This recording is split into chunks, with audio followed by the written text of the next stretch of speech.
materi ini nanti bisa Bapak Ibu baca sendiri lah. Saya tak cerita, saya senangnya malah cerita. Nanti materi dibaca sendiri sambil jalan. Tapi begini Pak, tahun 2020 itu ada pekerjaan senilai 139 miliar. Kebetulan saya menjadi tim pendamping proyek itu. Kontrak pekerjaan MK itu selesai 25 November 2020. Kontrak pekerjaan konstruksi itu 30 Desember 2020. Kebetulan MK-nya tidak mau diperpanjang.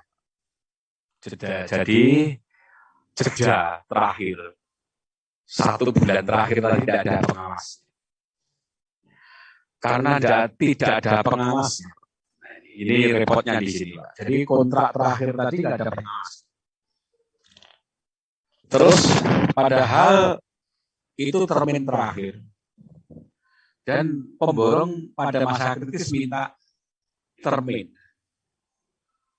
Akhirnya kesulitan, Pak. Ini progresnya berapa persen itu nggak ada yang bisa jawab. Padahal ini 139. Saya minta, ya sudah, PU lah. PU yang punya gawe untuk ngawasi. Nggak berani, Pak. Karena proyek ini hari ini pun belum selesai, di Mahkamah Agung belum selesai. Sampai hari ini 22 ya, ini di Mahkamah Agung sudah belum selesai. Tapi proyek harus jalan, harus sudah dipakai. Tapi proyeknya sekarang sudah dipakai karena ini pasar. Itu kalau terlalu mangkrak kasihan pedagangnya. Proyek sudah dipakai, tapi hari ini kasusnya belum selesai di Mahkamah Agung. Repotnya pada saat itu, pada saat progres terakhir 100% itu nggak ada. Karena nggak ada yang berani progres. Secara swakelola pun nggak berani PU-nya. Kita minta BPKP, BPK pun nggak mampu. Tidak mampu memprogres itu, nggak mampu. Akhirnya, karena nggak ada yang berani progres, yang berani progres apa? Perguruan tinggi saya. Saya mengerahkan mahasiswa, mengerahkan tim untuk progres gedung ini. Itu pun nggak mungkin saya progres sehari 2 kali. Saya progresnya itu hampir 2 bulan. Ada titik lampu sebanyak, katakanlah 2.000 titik, ya kita hitung satu-satu. Mereknya, jaringannya, instalasinya, air, segala macam, sampai titik-titik keran, titik-titik instalasi air, kita periksa semua. Dan kalau itu kita serahkan pengawas, nggak mungkin jalan. Nggak mungkin jalan. Karena kita mengerahkan mahasiswa. Mahasiswa saya kasih checklist, meriksa, akhirnya kita progres, kita selesai, saya diperiksa BPK, diperiksa siapapun, saya sebagai pendamping kota diperiksa, di PAP, tidak ada masalah. Itu karena apa? Karena kesalahan dalam tata penganggaran pengawasan. Dari perencanaan dan pengawasan. Jadi di pengawasan itu jangka waktunya hanya berhenti sampai November, tetapi pelaksanaan berhenti sampai Desember. Pengawas kita minta untuk nambah waktu, tidak mau. Ya sudah, kalau nggak mau ya sudah. Kita juga tidak bisa blacklist ke sana. Blacklistnya alasannya apa? Karena kontraknya 30 November. Ada lagi kasus begini. Ada pekerjaan, dia mau putus kontrak. Ternyata pengawasnya juga tidak punya kemampuan. Dia sangat takut untuk memberikan progres. Progresnya berapa? Takut. Sehingga kita dampingi. Pada saat yang diperiksa, yang saya yang diperiksa, bukan oleh pengawasnya. Saya menerangkan ke BPK, menerangkan ke APH, itu pengawasnya karena tidak mampu. Apalagi pengawas-pengawas yang hanya diperintahkan untuk pengawasan dengan nilai yang terlalu kecil. Ada lagi pengawas itu begini. Dia tidak punya kewenangan ngawasi. Tidak punya kewenangan masalah gini, misalkan gini. Ada perubahan desain. Begitu perubahan desain, dia diminta untuk tanggung jawab. Kamu kan sudah menawarkan. Ada tenaga ahli struktur. Harusnya kamu ya ikut mengecek struktur itu kuat atau tidak. Seorang pengawas biasanya, ya Pak, ya Pak. Padahal itu bukan kewenangannya. Kalaupun dia MK juga hanya mereview, bukan menentukan masuk atau tidak. Saya katakan kalau seperti itu ya kamu nggak mungkin bisa nolak. Tetapi memberi jawaban bahwa atas permintaan BPK atau siapapun, maka saya membantu menghitungkan struktur yang bukan kewenangan saya. Saya biasanya ngomong gitu. Karena memang di dalam kontraknya nggak ada pengawas gitu seperti itu. Ada lagi banyak ini terjadi. Hari ini pun masih banyak terjadi. Suatu proyek yang direncanakan untuk pada tahun 2019, di 2020 tidak ada duitnya karena COVID, mau dilanjutkan di 2022, konsultan perencananya itu sudah tidak berkontrak dalam masa berlaku. Akhirnya yang suruh desain lagi adalah konsultan MK. Dan ini setiap tahun saya nemui, Pak. Setiap tahun nemui. Karena di tahun konstruksi itu konsultan perencanaan tidak dianggarkan. Nah ini konyolnya, MK-nya juga mau desainkan. Saya katakan, dibayar berapa kamu? Tapi kalau enggak, yang lain mau, Pak. Ya sudah, kalau mau konsentrasinya saya harus seperti ini kamu. Sehingga konsultan MK itu bertindak sebagai perencana. Jadi desain perencana itu rusak, dibetulkan oleh MK karena ketemu dengan saya di 2022 ini, ketemu dengan saya, dan desainnya dari awal lagi. Itu ya ada seperti itu. Dan setiap tahun saya nemu itu. Ada lagi konsultan MK yang memang betul-betul profesional. Dia begini, konsultan MK itu hanya bertindak sebagai review terhadap hasil perencanaan. Dia tidak mau mengganti spesifikasi, enggak mau. Saya hanya mereview. Kalau saya hanya saya harus mengganti spesifikasi, itu bukan urusan saya. Saya biasa dipanggil KPK. Saya untuk ganti spek saya tidak mau. Akhirnya Pak, nilai konsultan MK-nya itu 800 juta. Konsultan perencanaan tidak ada untuk ganti spesifikasi. Konsultan MK berani urunan sama pemborong. Kira-kira 60 juta untuk mendatangkan konsultan perencanaan. Nggak ada di anggaran.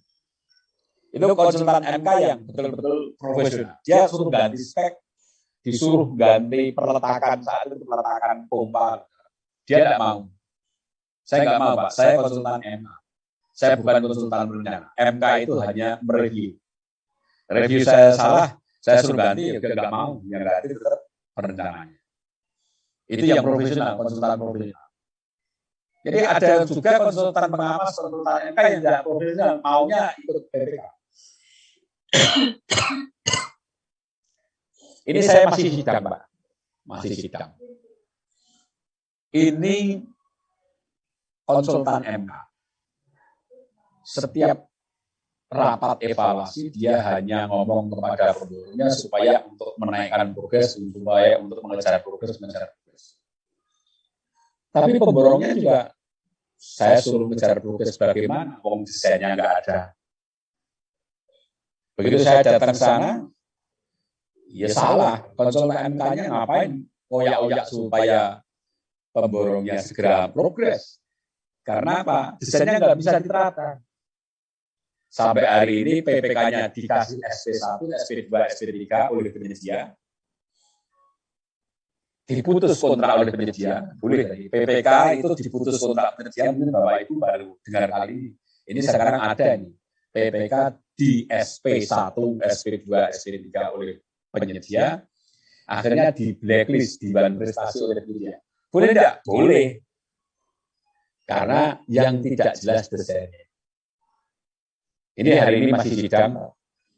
Hari ini masih sidang. Dan saya kebetulan ada di belakangnya penyedia, karena memang kita kekuatan dari surat. Kita melayangkan hampir 43 surat, PPK-nya melayangkan hanya 2 surat. Dan nggak ada isinya. Ini kemarin sidang minta damai. Ini belum setiap Selasa sidang, nanti Bapak Ibu silakan baca koran. Kasus mana itu. Nah, itu konsultan pengawasnya ya dari awal hanya normatif. Kalau progresnya kurang dari 10% maka ada SP1 dan sebagainya. Itu hanya dia nggak berani berkreasi. Itu kira-kira Pak. Jadi kejadian yang lapangan itu konsultan pengawas itu sangat memegang peran penting. Jadi ada banyak konsultan pengawas yang dia pun tidak tahu mah ngerjopo itu tidak ngerti. Kita lanjutkan materi. Jadi kalau dalam perencanaan penanganan konstruksi itu ada untuk perencana, untuk MK dan pengawas, ada konstruksi, ada pengawas teknis. Jadi bedanya konsultan MK sama pengawas seperti ini. Kalau konsultan MK dia mereview, tapi tidak desain ya, hanya mereview desain perencana. Kalau pengawas hanya ngawasi. Contohnya, kalau kolom itu kurang 70-70, konsultan MK ngomong, ini kebesaran 70-70, harusnya 60-60. Tapi kalau tidak diganti oleh perencananya tetap 70-70, ya tetap kuatnya 70-70. Konsultan MK hanya ngomong itu harusnya diubah 60-60 dengan dasar ini. Kalau konsultan pengawas mau dibuat 70-70, asalkan dikerjakan 70-70, ya sah. Kalau ukurannya 60-60, dikerjakan 60-60, sah. Tapi kalau 60-60 dikerjakan 50-50, nah itu ya kena pengawas. Tapi dia tidak berhak untuk mereview. Tapi hanya ngawasi antara desain dengan lapangan. Ini saya menggunakan MK itu apabila lebih dari 5.000, 4 lantai, klasifikasi khusus, melibatkan lebih dari 1 konsultan perencanaan maupun borong, lebih dari 1 tahun anggaran multiyears, maka saya harus menggunakan konsultan MK. Kalau di bawah itu boleh tidak lantai 3? Ya silahkan saja. Kalau lantai 4 harus MK. Kalau lantai 3 silahkan mau MK kenal, mau pengawas juga tidak apa-apa. Ini pembiayaannya, persiapan 5%, tahap review perencanaan sampai dengan setelah terima 10%, tahap lelang 5%, tahap konstruksi fisik 80%. Kadang ini terlalu lama, dia tidak menggunakan konsultan MK pada saat lelang konsultan MK. Jadi, saya selalu tidak menggunakan konsultan MK pada saat melelangkan konsultan bencana. Ya, berarti kan bobotnya 5%-nya hilang.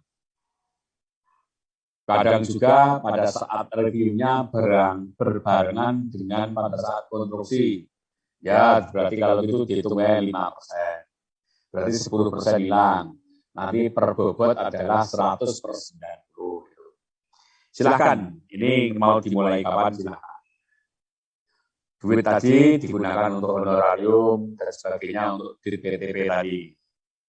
Kontrak pengonsultan pengawas ada 2, yaitu kontrak langsam dan kontrak waktu penugasan. Diingat ini ya, ini tandanya di mana, nanti tandanya di keluaran outputnya. Kontrak langsam, ini kontrak waktu penugasan, ini digunakan dalam saya ulangi, kontrak langsam digunakan dalam kontrak berdasarkan produk keluaran. ruang lingkup penggunaan kecil berubah, KK lengkap dan akurat sesuai dengan kebutuhan minimal TKI. Cara pembayarannya berdasarkan produk tahapan. Kontrak pemecahan yaitu waktu pembayaran kontrak diserahkan pada unsur personil dan non personil. Waktu yang dibutuhkan untuk menyelesaikan pekerjaan belum bisa pastikan. Dan KK menyelesaikan pekerjaan dalam kondisi lapangan. Ini biasanya waktu penugasan, tetapi proyek konstruksinya molor, padahal waktunya sudah tidak ada, mau diadilin rupiahnya juga tidak ada. Ini kacaunya di sini biasanya. Ini cara pembayaran bagaimana? Yaitu pembayaran hanya biaya personil dengan remunerasi, biaya personil non personil dengan daftar kuantitas harga berdasarkan pelaksanaan aktual. Ini repot di lapangan biasanya waktu penugasan 5 bulan, tapi proyek fisiknya mundur dari 7 bulan. Yang 2 bulan yang bayar siapa? Biasanya itu klasik itu pertanyaan pasti. Ini menjadi jasa disesuaikan dengan konteksnya. Jadi jasa penanganan korupsi adalah perusahaan yang memiliki persyaratan.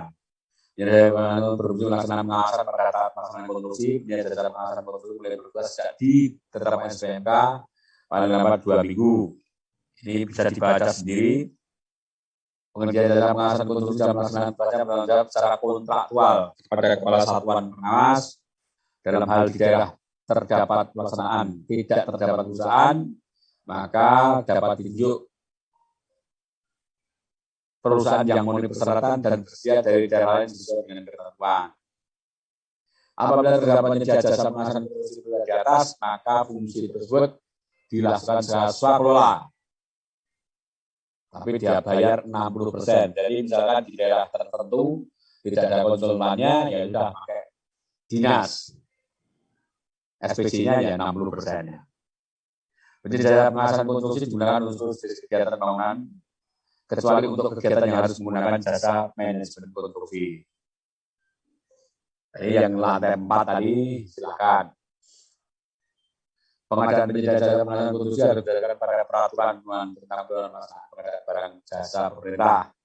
Biaya jasa konstruksi diperlukan pada komponen pengawasan yang bersangkutan.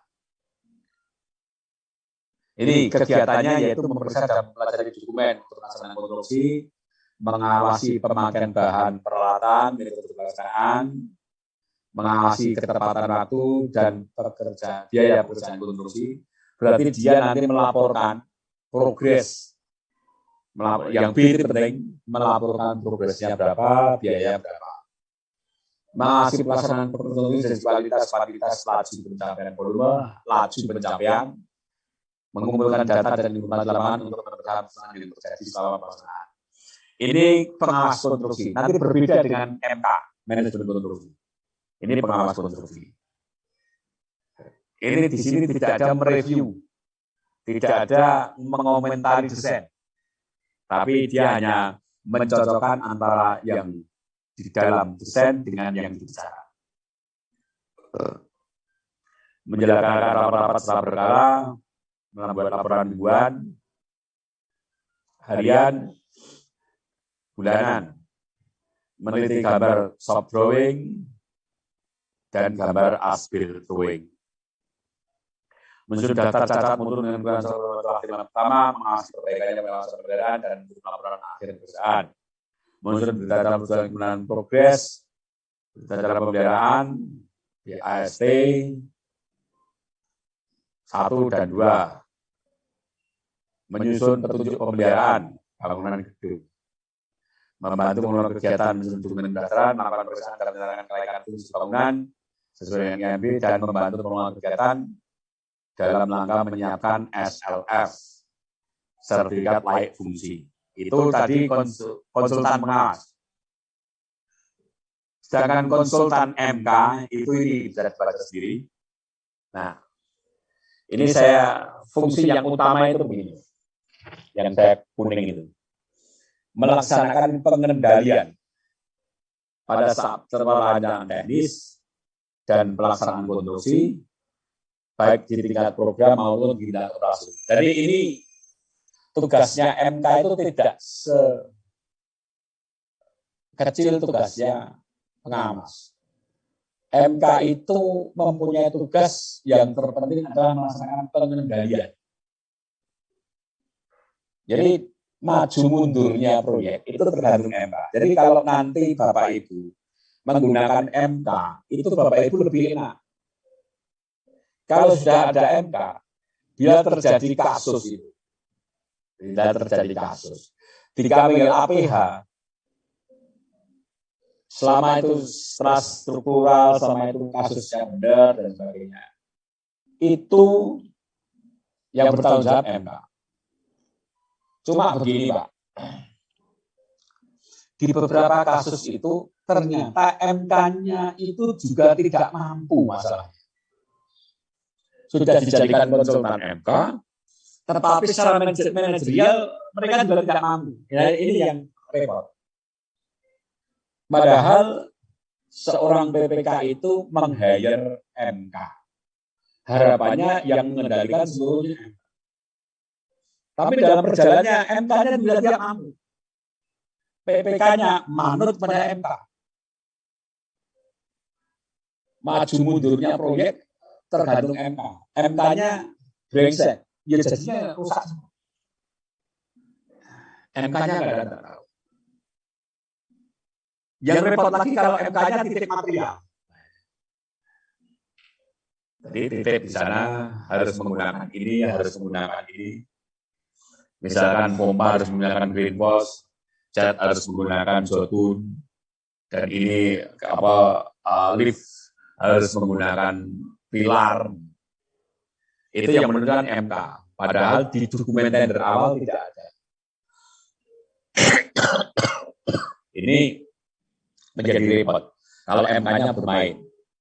Maka sebagai PPK, sebagai ini harus hati-hati di sini. Harus hati-hati. Memang keahlian di sini. Karena tugasnya MK itu salah satunya melaksanakan pengendalian.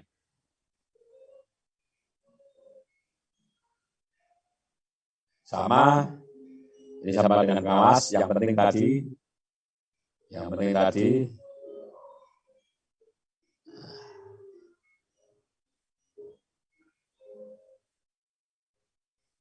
penyedia jasa manajemen konstruksi tidak dapat merangkap sebagai penyedia jasa perencana konstruksi untuk pekerjaan yang bersangkutan.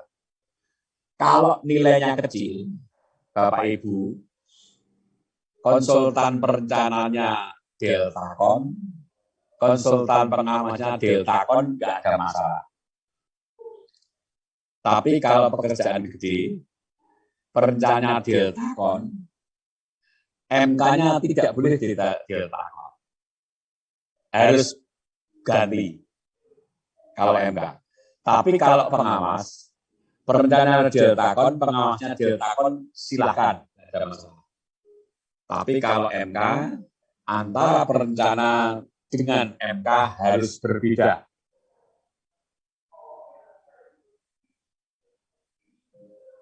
Ini sama. Manajemen konstruksi ada tahap persiapan. Silakan dibaca di Permen PU. Saya hanya ini perencanaan, mengendalikan program, melakukan ini, meneliti kelengkapan, menyusun laporan, tanda pelenangan, ini silakan dibaca. Tidak usah, kita lebih baik ke diskusi. Pada tahap pelaksanaan mengendalikan program konstruksi, melakukan evaluasi program dan penyempurnaan teknis, pelaksanaan konstruksi sebagai kualitas, mengumpulkan data, mendengarkan rapat, lapangan secara berkala, meneliti gambar, menulis laporan. Nah ini biasanya MK itu harusnya manajemen konstruksi di lapangan menjadi moderator konstruksi. Nah, ini yang kacau. Dia tidak tahu teknis, tidak tahu manajemennya, hanya di lapangan sebagai moderator saja. Dia ngambil keputusan juga nggak berani. Ini banyak MK yang seperti itu. Harusnya dia bertindak melaksanakan keputusan tapi tidak berani. Itu MK, kelakuannya MK. Jadi MK tidak seperti itu. MK harus berani mengambil keputusan. Ini kalau dia karena dia memang tangannya dari BPK. Ini nanti ada materi-materi contoh-contohnya. Kami persilahkan nanti bukai satu-satu. Ini kegiatan MK, contohnya apa? Kewajiban konsultan MK pada CCO, yaitu menjalankan CCO dan menghitung volume terpasang. Perubahan kontrak, ini tugasnya MK apa? Di sini ada semua, nanti Bapak Ibu bisa ngopi. Ini tidak ada masalah. Kita lebih senang kalau kita diskusi. Ini juga tugasnya MK, agak teknis, apabila terjadi perubahan kontrak, ada CCO, terhadap MPU, mata pembayaran utama yang diselesaikan, maka itu harus dinegosiasi. Contohnya ada Pak nanti. Kalau saya harus menerangkan contoh-contohnya, nggak cukup tentunya. Contoh CCO. CCO itu juga tugasnya MK, tugasnya pengawas, itu ada 6 langkah. Hanya pasal seperti ini ada 6 langkah. Langkah pertama membuat MPU, langkah kedua membuat negosiasi, membuat analisa baru, dan sebagainya. Itu langkah-langkah CCO. Di contoh nanti juga ada.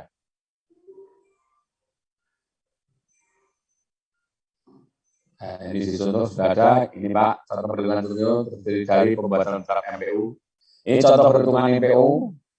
Contoh perhitungan CCO, Bapak Ibu kalau akan melaksanakan pekerjaan tambah kurang, paling tidak prosedurnya yaitu membuat daftar MPU, membuat daftar harga satuan timbang, negosiasi harga satuan timbang terhadap negosiasi MPU, timbang dan item pekerjaan baru, CCO gabungan antara harga satuan timbang dan MPU, berita acara CCO, berita acara negosiasi harga, dan contoh kajian risiko dunia seperti apa.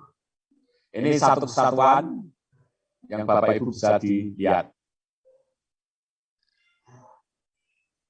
Perhitungan volume terkait dengan pekerjaan struktur CCO, lampiran 3 ada, nanti saya berikan semua ini. Nah ini yang sering terjadi Pak.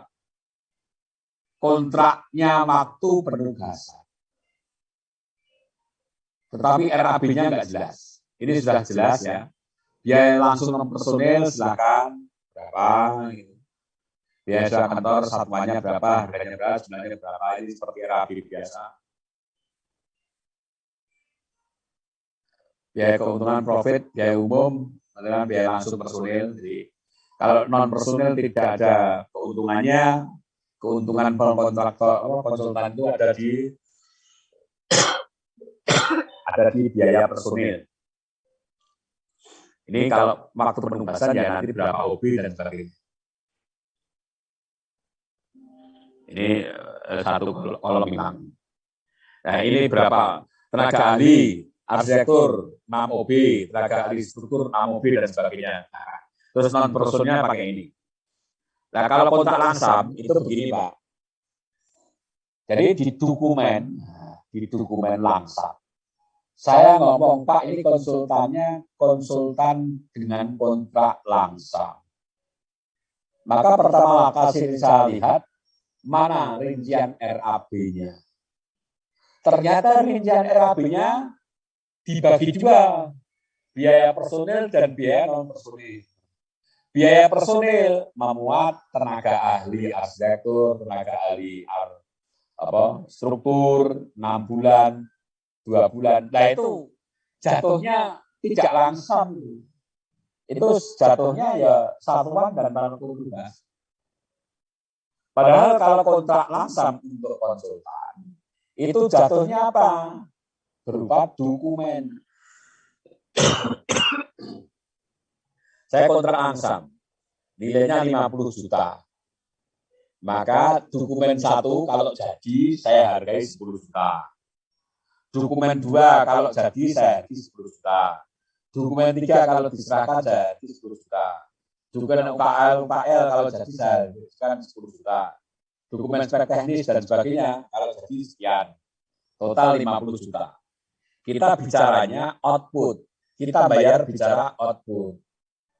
Nah ini yang terjadi kontrak langsam, tapi biayanya munculnya masih personil non personil. Begitu ditentukan BPK, personil non-personil kadin tidak cocok, pajaknya ketinggian, absennya tidak ada, suruh kembalikan. Loh Pak, ini kontraknya langsam. Lah mana? Buktinya langsam. RAB-nya bukan langsam kok. Nah kalau RAB-nya itu langsam ya seperti ini. Dasarnya apa? Dasarnya output-nya. DID sekian, DID 2 sekian, berupa laporan pendahuluan sekian, antara sekian, ya itu muncul ke sana. Ini kalau Bapak Ibu menggunakan kontrak langsam untuk pekerjaan konsultan. Dan untuk pekerjaan konstruksi juga sama.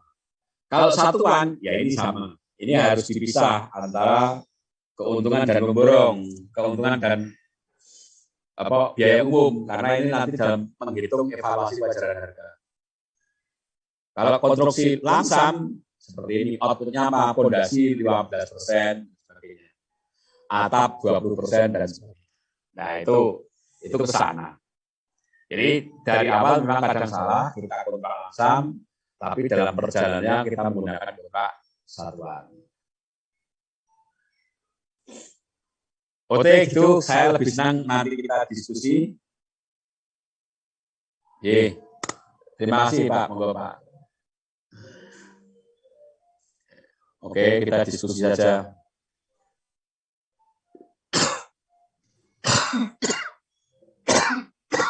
Monggo Pak Bagus. Oke, siap Pak. Kalau ada yang bertanya silakan raise hand. Itu di chat ada Pak. Atau kita bacakan. Ada banyak sekali yang tanya di chat Pak ini. Ya, monggo dibacakan satu-satu. Ya, dari Ibu Septian Febriana, Assalamualaikum, izin bertanya. Kalau ada PPK membentuk konsultan pengawas independen, itu ketentuan hukumnya bagaimana? Terima kasih. Saya jawab. Kalau di loan itu ada konsultan MK, ada konsultan perencana, masih ada lagi konsultan expert. Ada konsultan expert loan itu. Ternyata kalau di Indonesia, kemarin saya di Rembang itu, ada konsultan pengawasnya, ada konsultan perencananya, ada konsultan expertnya. Padahal yang cuma 6 miliar, Pak. Ada konsultan expertnya, masih ada tim pendamping dari saya, Pak. Jadi pakai banget. Konsultan expertnya itu ada di sana. Masih mendatangkan saya. Saya itu kan tim ya, atas nama Fakultas Teknik Sipil. Itu kalau Kota Semarang mau putus kontrak, mau apa-apa, itu dia kayak menggunakan kita. Jadi saya harus ngitung volumenya berapa, hitungan dari konsultan berapa, saya harus cek. Nah, artinya bahwa kebutuhan konsultan, expert, kebutuhan tim pendamping itu yang tahu persis adalah yang punya gawe. Cuma ini tidak jarang terjadi di daerah, Pak. Di daerah itu kadang yang terjadi ini ada yang dari Sukoharjo. Dia itu sudah ada konsultan perencana, sudah ada konsultan MK. Pemborong maunya didampingi oleh tim kita. Karena ada tim independen. Tapi anggarannya tidak ada. Terus dia, ya sudah, tidak usah pakai itu tim independen. Akhirnya kisruh Pak di lapangan. Kisruh di lapangan karena memang tidak ada yang berani menjustifikasi keputusan-keputusan ngambang semua. Akhirnya ya jadi kasus ini. Nah, tergantung anggarannya itu ada enggak. Kalau ada anggarannya ya silahkan pakai. Kebetulan tim saya itu tahun 2020 itu mendampingi hampir 20 proyek se-Indonesia. Tapi ya memang nggak pernah istirahat. Ini aja saya masih di Surabaya, mendampingi PCM. Itu sudah ada konsultan MK, sudah ada konsultan perencana, masih ada tim independen. Karena BLU kan masih memungkinkan. Saya banyak rumah sakit, saya banyak turun. Tetapi ada juga, Pak, ada, kalau saya kan tim pemerintah ya, dari independen milik BPK, diminta oleh BPK mengajukan ke fakultas teknik itu. Tapi ada juga, sudah ada perencana, ada pengawas, ada konsultan expert, masih ada saya. Dasar hukumnya ya kira-kira, kalau milik saya ini ya milik BPK sebagai tenaga ahli untuk mendampingi. Kalau yang di Rembang tadi ya bisa jadi sebagai tim tenaga ahli. Karena apa? BPK kan boleh mengangkat tim ahli, tim pendukung kan gitu. Dasarnya itu aja. Jadi ada BPK boleh mengangkat tim ahli, tim pendukung, atau tim apapun yang diperlukan. Mengangkat itu walaupun SK-nya tetap SK dari PA, karena yang PA atau PA karena yang membayari dia, KPA-nya yang membayari. Jadi kalau mau menggunakan itu ya silakan sebagai tim ahli atau tim pendukung atau tim apapun.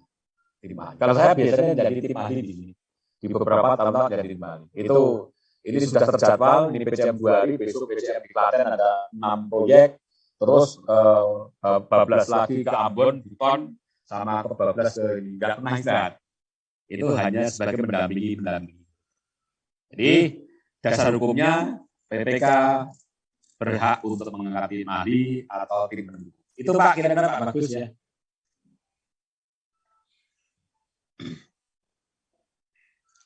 Pertanyaan kedua Pak. Pertanyaan kedua dari Pak Dedi Juwadi. Izin bertanya, bila mana MK telah mereview desain terus ditemukan harus ada perubahan desain, yang membuat revisi desain siapa? Oke. Terus yang kedua ini sambungannya, bila konsultan perencananya tidak mau bagaimana? Mungkin itu Pak pertanyaannya. Nah ini setiap tahun ada Pak. Jadi di beberapa tempat itu konsultan perencananya tidak mau merubah desain itu karena pada saat konstruksi konsultan perencana tidak dikontrak lagi. Pada saat pelaksanaan konstruksi harusnya perencana itu kan masih berkewajiban dibuat kontraknya dalam rangka pengawasan berkala. Judulnya apa? Judul kegiatannya di dalam DPA-nya belanja modal gedung dan bangunan berupa pengawasan berkala, perencanaan gedung X. Harusnya kan gitu. Tapi kadang di DPR-nya ngomong, loh ini kan sudah ada pengawas, kok masih ada pengawasan berkala, ya apa? Dia nggak tahu. DPR-nya kadang menolak rupiah itu. Ada juga lagi karena memang dinasnya tidak tahu. Sehingga kalau itu bangunan gedung, itu sangat mungkin terjadi perubahan. Karena sangat mungkin terjadi perubahan, maka pada saat ada perubahan CCO tadi, konsultan perencananya karena tidak dilibatkan lagi, tidak berkontrak lagi, dia tidak mau. Itu ya urusannya BPK lagi. Kalau nggak mau ya sudah, haknya dia kok. Ini di kasus sekarang yang saya pernah bilang itu, dia konsultannya nggak mau berubah. Saya ngomong, kalau nggak mau berubah, silakan pakai independen. Anggarannya nggak punya. Jadi ini yang kita kasus itu begini Pak. Ada pekerjaan gedung pertemuan. Rangka atapnya itu nggak ada gambar detailnya. Hanya gambar tampak. Pemborong mau ngerjakan nggak bisa. Terus minta penjelasan. PPK-nya nggak ngasih penjelasan. Karena apa? Desain dulu itu yang jadi PPK adalah dinas DPKAD, sekarang dilimpahkan ke dinas PU. Konsultan perencananya sudah hilang, nggak ada lagi. Sehingga gambar rangka atap tadi nggak ada desainnya. Di dalam spesifikasi teknis hanya ngomong, pemborong sebelum masang rangka atap harus sudah presentasi dulu oleh vendor yang berpengalaman. Sudah dilaksanakan. Hanya saja yang presentasi itu dari Trans Baja.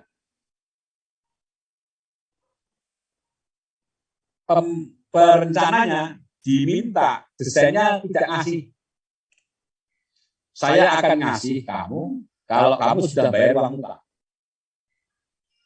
Kan berhenti semua, Pak. Akhirnya berhenti semua. Nah, saya sudah ngasih clue ke sana. Ini nggak bisa Bapak memaksa perencana untuk desain ulang, nggak bisa karena nggak ada kontraknya. Harusnya kan dikontrakkan dalam masa. Terus gimana caranya Pak Heri? Ya pakai tim independen, suruh ngitungin lagi. BPK-nya nggak ada anggaran. Karena nggak ada anggaran, proyeknya macet. Begitu proyek macet, sekarang sidang sekarang. Ya karena nggak ada desain. Ada lagi di jembatan Pelompong itu, Pak. Untung dia ketemu saya itu pada saat sebelum hilang. Begitu diberikan kepada saya dokumennya, saya ngomong ini nggak bisa dikerjakan. Karena apa? Desain jembatannya itu desain pabrik, tidak bisa diaudit. Harusnya siapa? Konsultan perencana mendesain supaya bisa diaudit. Tapi yang terjadi, konsultan perencana desainnya dari pabrik. Dari pabrik ditayangkan langsung diupload. Nggak bisa, Pak. Ditanya mesti nggak, Pak. Nah, pabrik mesti akan ngomong, nanti kamu tak kasih di kalau sudah bayar. Ini banyak banget, Pak. Nah, ini kesalahan-kesalahan dinas. Jadi kalau memang konsultan perencana sudah tidak diikat dalam angka pengawasan berkala, apabila desainnya salah, suruh memperbaiki, dia tidak mau memperbaiki, ya hanya konsultan perencana. Kenapa itu harus diterima? Yang terjadi di Rumah Sakit Ambarawa, mereka tidak menganggarkan itu. Akhirnya konsultan MK dengan pemborongnya urunan, Pak, mendatangkan tim ahli untuk meng-ACC desain. Ini kesalahan banyak sekali, Pak. Setiap tahun saya. Apalagi konsultan perencana yang tidak dianggarkan di masa pengawasan berkala. Desain rusak, desain nggak bisa dijalankan, desainnya hitung CCO-nya kesulitan, desainnya rusak yang jelas bayarnya. Apalagi dalam rapat PCM kayak gini, itu mesti kebuka semua. Ini desain gimana? Ini perencanaan gimana? Nah, kalau itu sudah tutup, tidak ada konsultan, tidak ada biaya konsultan lagi dalam masa pengawasan berkala, yaitu biasanya MK-nya yang suruh kerjakan. Kalau MK-nya baik, ini ya mau kerjakan. Kejadian di Brebes sama persis, konsultan perencananya sudah hilang, tidak desain lagi. Pada saat saya PCM dengan konsultan MK-nya, belum konstruksi ya, PCM konsultan MK, saya ngomong, Pak, ini nggak ada anggaran lagi. Bapak mau berubah-ubah ini. Konsultan MK-nya El Centro itu dari Jogja. Saya nggak apa-apa, Pak Beri, selama saya mampu. Oke, ternyata konsultan MK itu hampir desain baru, Pak. Desainnya sudah 2 tahun yang lalu hancur. Nah, terus begitu desain baru, pada saat dia desain pondasinya, dia tidak sanggup. Pak, saya tenaga ahli saya tidak ada, Pak. Desain pondasi di perencanaan awal itu kedalaman 28, ternyata pada saat konstruksi di tes itu kedalamannya 50. Dia tidak berani justifikasi konsultan MK-nya.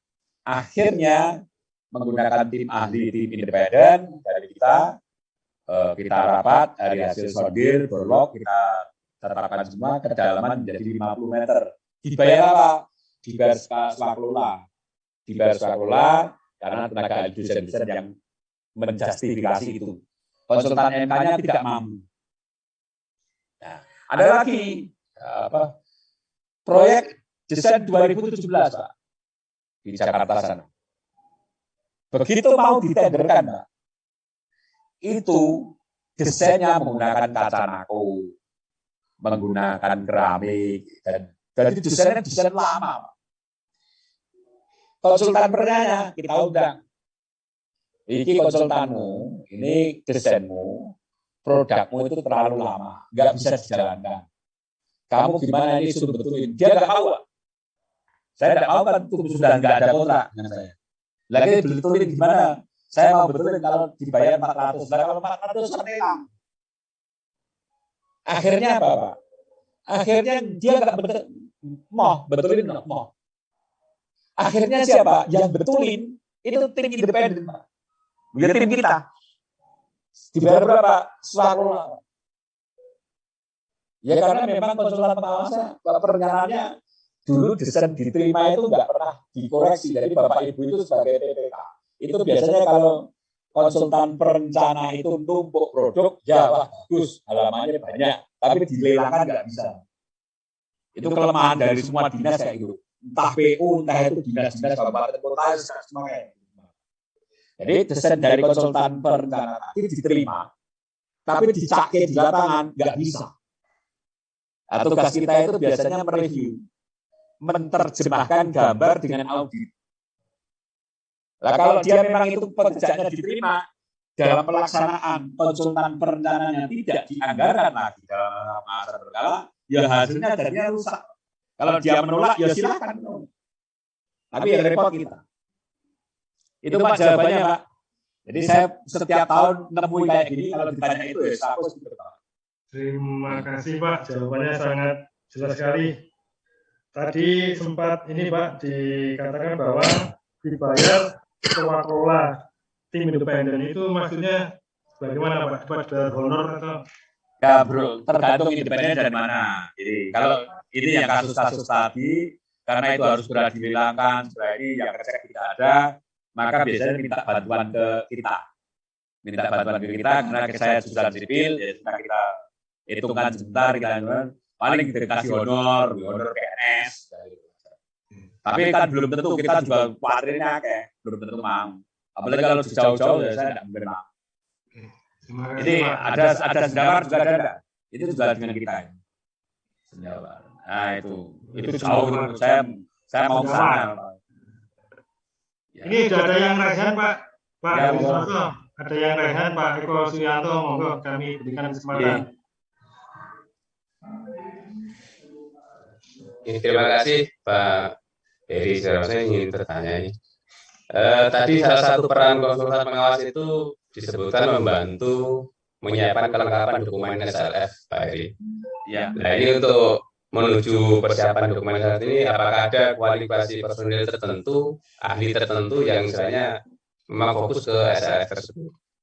Kemudian untuk rincian biaya dokumen SLF tadi, itu maksudnya di biaya personil atau non personil dalam bentuk laporan, Pak. Itu yang pertama. Yang kedua mengenai gimana Pak? Satu dulu itu ya. Oh, satu aja.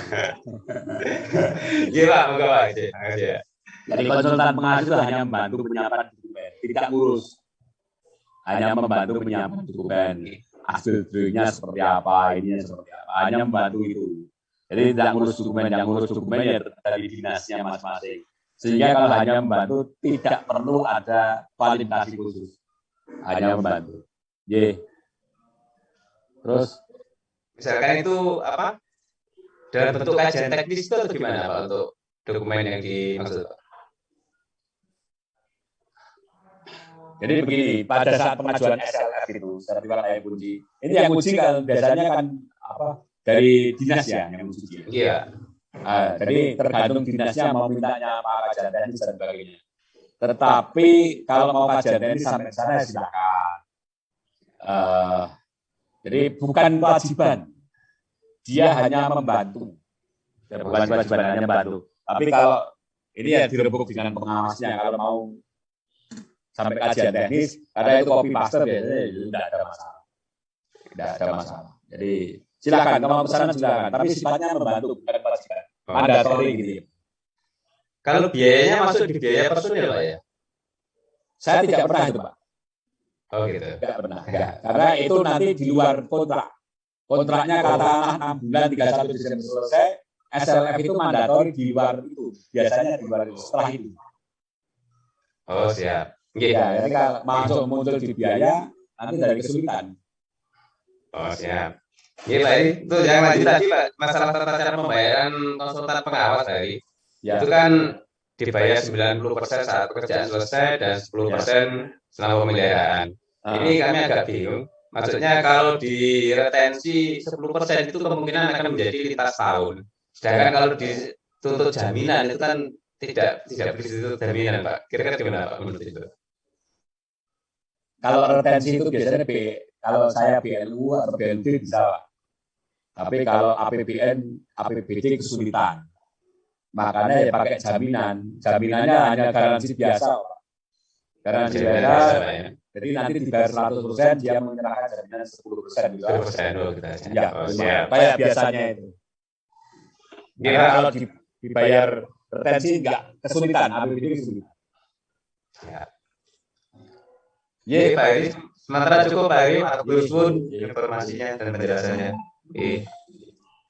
Kembali yang di kolom chat Pak kita bacakan. Dari Vidya, kalau konsultan manajemen provinsi apakah masuk ke ranah pengawasan atau bukan? Ini, monggo Pak. Konsultan manajemen apa? Provinsi. Kok provinsi ya? Ini mungkin bisa bertanya langsung ya, yang dimaksud itu bagaimana kalau konsultan manajemen provinsi apakah masuk ke ranah konstruksi? Apa? Konstruksi Pak? Manajemen. Atau yang selanjutnya dari Yau. Ya monggo Bu Vidya. Bu Vidya monggo tanya langsung ke narasumber.